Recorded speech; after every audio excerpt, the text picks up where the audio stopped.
Hello lovelies, welcome to my channel, and today's video will be on how to cut a basic body pattern, and this is the measurement we'll be working with.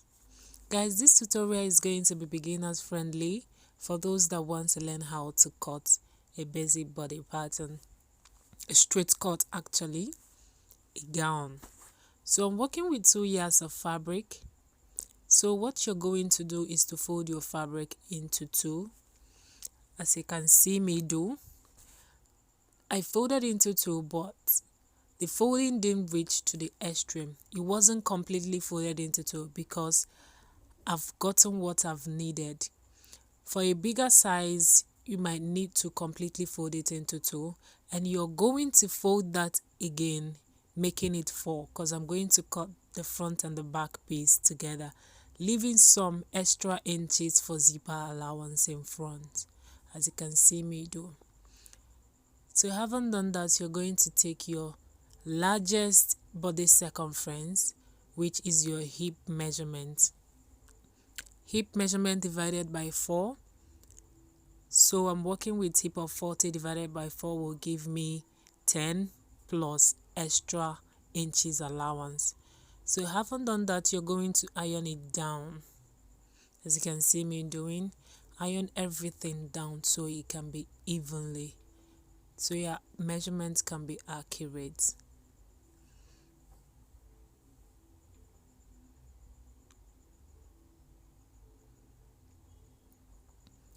So the next thing you're going to do is to take some inches for your zipper allowance. What I'm using is 1.5 inches for my allowance. Guys, that zipper allowance is your back piece. So as you can see, the lines for the front piece and the line for the back piece. So I'm going to mark that down.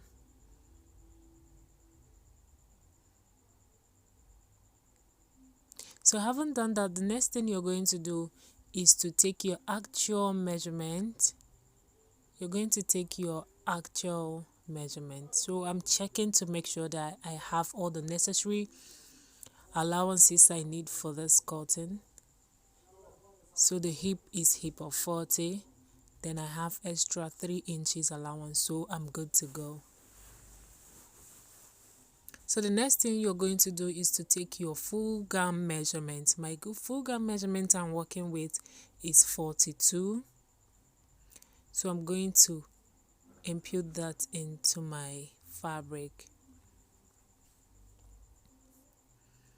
So the full length of 42, I'm adding extra inches for seam allowance.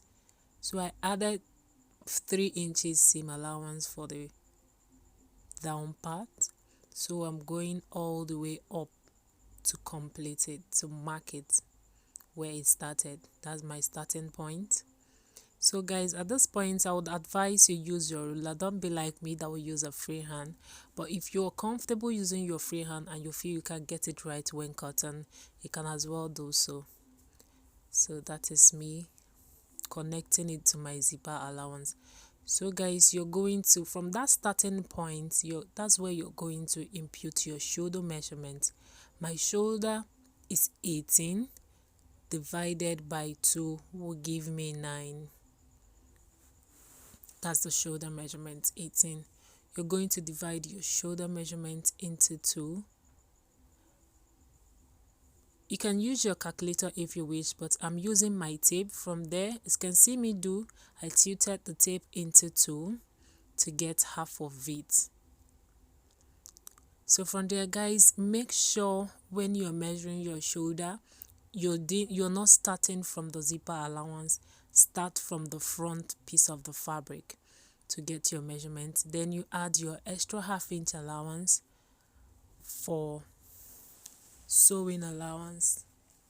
So from there, you're going to take your bust point.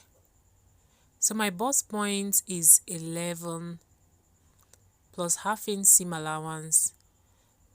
Then my waist point is 18 plus half seam allowance, making it 18 and a half.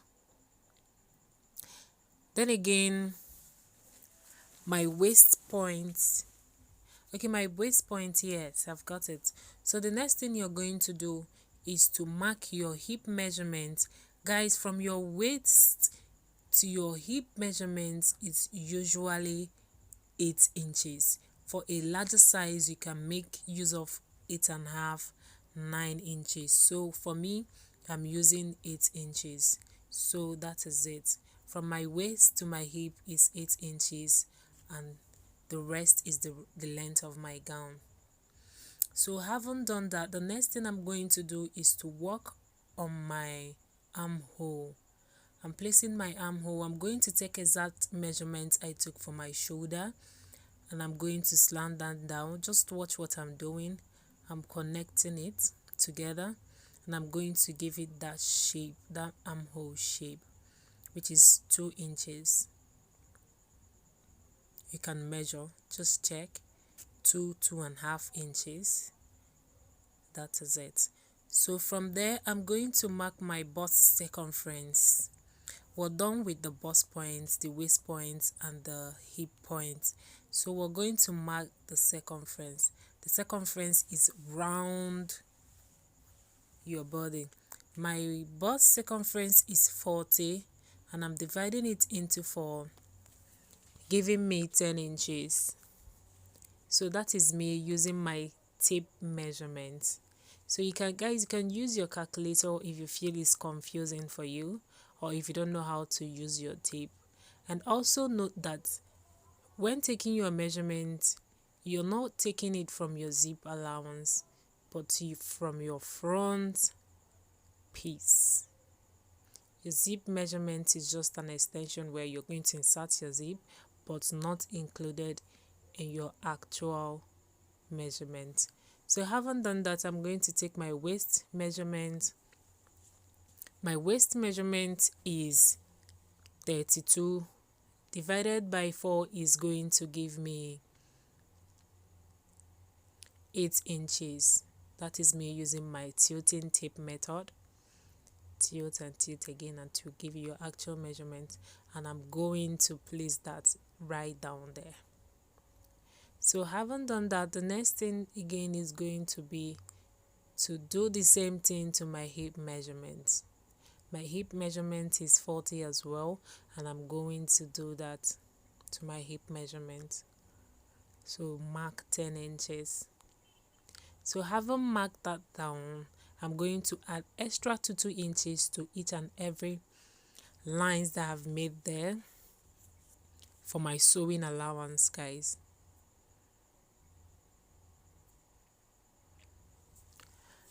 So this is the trick. For you to get that pencil mouth you're looking for, you're going to use your waist measurement and insert it to your full gown measurement. So what I have on my waist is 8 inches plus 2 inches allowance, making it 10. You're still going to take that 10 to your full gown measurement. So that is me marking it down there. So I'm marking that 10 there. So you're going to connect from my armhole to my bust point to my waistline to my hip line and to the length of a gown. Guys, can you see that shape? Can you see that shape we're looking for? Let's go again. We're going to mark it from my armhole to your bust point to your hip line to your waistline to your hip line and to the length of your gown. And that is it. So let's work on our neckline. So for the neckline, we're going to use 4x2. That is for the back. We're not touching the back. So let's do 4x2. We'll mark 4 inches by 2.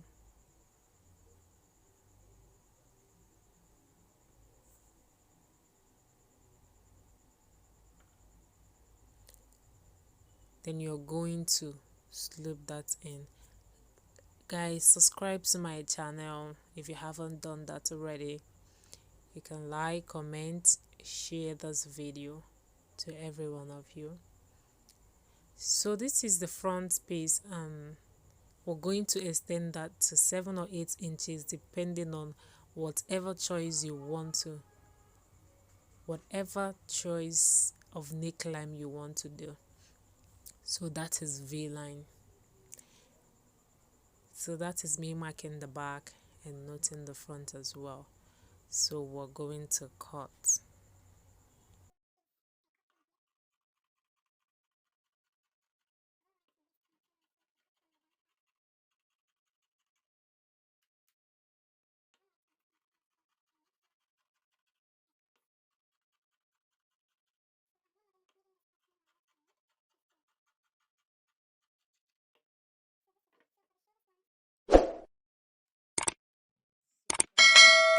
For our shoulder slope, we're going to go down by 1 inch because the shoulder is not usually straight.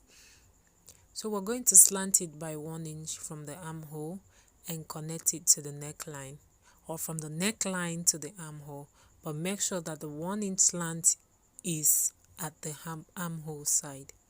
Then you connect. Haven't done that, you're going to cut. Guys, note that when cutting the shorter piece, I added the back piece together, the zipper allowance.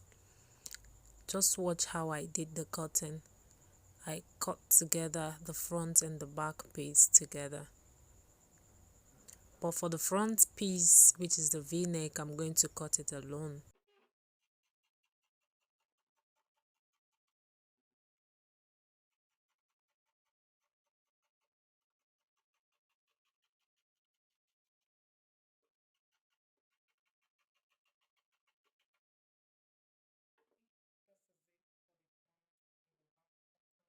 Our front and back piece is ready. So I'm going to cut off that excess we won't be needing there, that rough edge that we won't be needing there. You cut it off. Then let's work on the front neckline. So the choice of a neckline totally depends on what you want. Totally depends on you. This is the actual V-neck I made there. If I wanted a V-neck, I'll just go straight and slant only the front line. Okay, so that is it. You can trim it off.